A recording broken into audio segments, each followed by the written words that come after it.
Sexta-feira Santa, hoje dia 29 de março, nós queremos relembrar nesta manhã esse gesto, esse ato, esse sacrifício de Deus por nós, o Deus que morre na cruz pela humanidade por meio de Jesus Cristo. E no domingo nós queremos relembrar da ressurreição. Então, nesta manhã às 9 horas, convido você aqui de Petrolândia, Redondezas, venha com a gente louvar, engrandecer, venha com a gente refletir, meditar.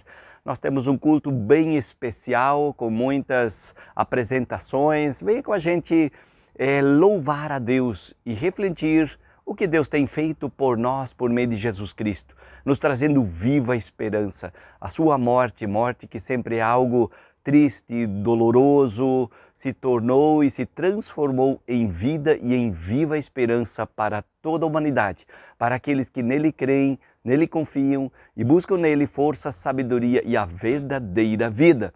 Uma cena histórica de tribulação. Foi no ano 250, Décio reinava. Ele resolveu exterminar a cristandade e ele decretou que, sem exceção alguma, todo cristão fosse sacrificado aos deuses pagãos. Os que se recusassem seriam torturados para obrigá-los a negar a Cristo. Em toda parte do império levantou-se uma grande onda de perseguição. No quintal de uma prisão na cidade de Cartagena, um grupo de cristãos seminus eram amarrados a estacas, expostos ao calor tórrido do sol africano. Passaram ali 2 dias inteiros, prostrados, sem comida e sem água. Bem perto erguia-se um altar pagão para que, no primeiro instante em que um deles se enfraquecesse na resolução, estendesse a mão e oferecesse incenso ao ídolo, achava alívio imediato para o seu sofrimento. Alguns gemiam na agonia do calor ardente e de sede consumidora, enquanto os guardas pagãos esperavam atentamente pelos primeiros sinais de vacilação. Uma das vítimas reclinava uma alta e clara voz: "Estes são os que vieram da grande tribulação e lavaram suas vestes e os branquearam no sangue do Cordeiro. Nunca mais terão fome, nunca mais terão sede, nem sol, nem coisa alguma cairá sobre eles, porque o Cordeiro que está no meio do trono as apacentará. Ele servirá de guia para as fontes da água da vida, e Deus limpará de seus olhos toda a lágrima." Está escrito em Apocalipse, capítulo 7, versículos 14 a 17. Deixam de gemer, sorrisos tomam seus rostos refulgentes, marcados pela dor. E na calma de uma nova paz, suporta com paciência até o fim. Meus queridos amados, sim, isso tem acontecido e muitas vezes, e diversas vezes, tem acontecido perseguições aos cristãos de uma forma geral. Se hoje viesse perseguição àqueles que creem, como você se comportaria? Como seria a sua reação? Você negaria a Cristo?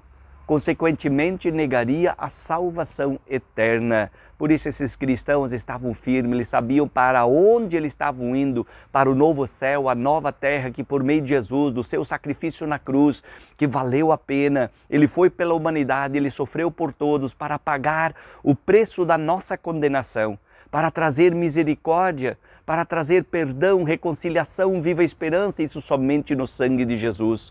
Por isso nós não podemos e não devemos negar a Cristo, aconteça o que acontecer. Nós precisamos crer nele acima de todas as coisas e perseverar até o fim. Jesus Cristo disse: aquele que perseverar até o fim, esse será salvo. Então vale a pena, que as coisas desse mundo são passageiras, todos vão passar, todos vão perecer, e esse mundo também vai passar, vai ser destruído. Diz para nós hoje a palavra das senhas diárias, Sexta-feira Santa, dia 29 de março. Um versículo como leme, tema para esse tempo da paixão de Cristo, 1 Coríntios capítulo 1, versículo 18. A mensagem da morte de Cristo na cruz é loucura para os que se perdem, mas para nós que somos salvos é o poder de Deus. Foi o apóstolo Paulo que testemunhou, falou, levou essa palavra da cruz, do arrependimento, da viva esperança para muitos que não creem. É loucura, mas para nós que cremos, é o poder de Deus, é a salvação, a palavra, a mensagem da cruz. Então a morte nos trouxe vida e viva esperança. Basta nós vivê-la, basta nós, cada dia, podermos andar e seguir os passos de Cristo, assim como o apóstolo Pedro escreveu, pois que também Cristo sofreu, deixando-nos exemplo para seguirmos os seus passos. E aí a pergunta que não quer calar, os passos de quem você está seguindo neste mundo? Palavra das senhas de Gênesis 35, versículo 15, ao lugar onde Deus lhe havia falado, Jacó deu o nome de Betel. Quando Jacó fugia de seu irmão Esaú, ele deitou e dormiu, colocou como travesseiro uma pedra e lá ele sonhou, Deus falou com ele. E ele disse, olha, isso aqui é a casa de Deus. Deus apareceu para mim, Deus falou comigo.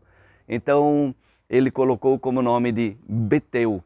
Mateus 27, 54, o centurião e os que com ele aguardavam Jesus, vendo o terremoto e tudo que se passava, ficaram possuídos de grande temor e disseram, verdadeiramente este era o Filho de Deus. Sim, no momento da crucificação, soldados, o centurião, o chefe, o capitão de 100, que estavam ali olhando depois daquele terremoto, de tudo aquilo que aconteceu, eles ficaram não apavorados, mas eles tinham temor, respeito, reverência, honraram a Deus e reconheceram que Jesus Cristo de fato era o Filho de Deus. E nós cremos, reconhecemos o que Ele tem feito por nós, Ele é e continua sendo o Filho de Deus?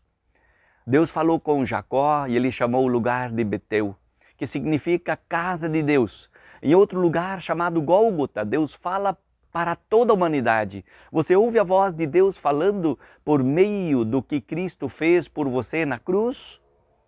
Em Jesus recebemos perdão dos pecados, vida e salvação. Com Ele estamos de novo na casa de Deus. Não somos estranhos, somos seus filhos e suas filhas. Louve a Deus e se alegre por tão grande salvação. Isto é certamente verdade. Então nos alegrar e ouvir a voz da cruz, a voz de Deus, onde? Na palavra.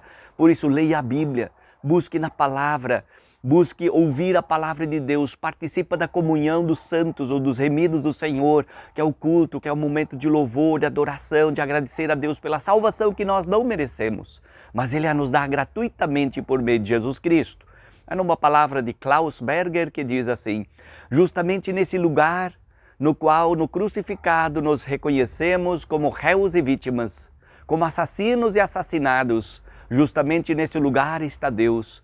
Justamente onde se agravam a culpa e as consequências da culpa, ali encontramos o próprio Deus, a saber, como aquele que perdoa, exatamente assim como Jesus o divulgou.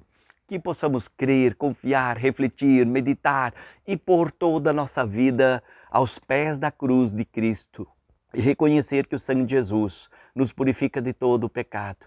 E se confessarmos os nossos pecados, Ele é fiel e justo para nos perdoar os pecados e nos purificar de toda injustiça e de toda maldade. A todos nós, que Deus conduza, oriente nesse dia de Sexta-feira Santa, Sexta-feira da Paixão, reflitamos o que isso significa para a minha vida. O que Cristo fez tem algum sentido para mim, para ti? Reflita sobre isso. Uma abençoada sexta-feira.